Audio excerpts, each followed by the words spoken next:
j'ai pas forcément eu une enfance très heureuse en Espagne quand j'y étais, vis-à-vis du fait que je sois français déjà, parce que j'ai pas été forcément très bien accueilli par les Espagnols. Je parle à l'école par exemple où j'étais. Okay. Mais ça avait pas rapport avec votre maman du coup. Non, ça avait pas de rapport avec ma maman. Après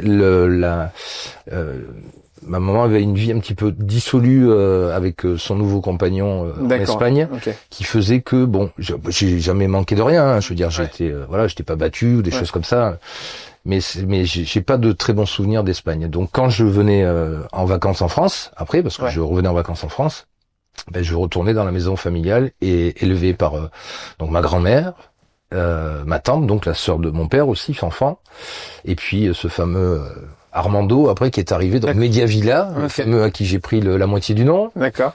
Et puis ils se sont aperçus que j'étais pas très heureux en fait en Espagne. Donc mon père s'est battu pour vous ramener. Mais bien battu, hein. Voilà, ça veut dire que il s'est, voilà, je vais m'arrêter là. Enfin, je vais m'arrêter là. Je vais pas aller plus loin, mais il a pas lâché le morceau pour qu'il puisse récupérer la garde, le petit, voilà.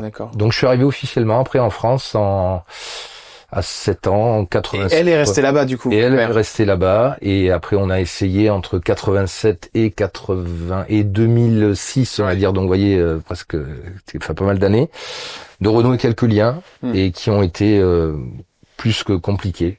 Voilà, et qui ont fait à la fin que moi ça me faisait plus de mal qu'autre chose. De voir votre mère. Voilà, donc j'ai fait une croix. Elle est vivante, elle est toujours là. Est-ce que vous parlez d'elle au passé? C'est étonnant d'ailleurs. Oui, mais parce que vous avez fait un deuil de votre mère en fait, pratiquement. C'est un peu, voilà, c'est difficile à expliquer.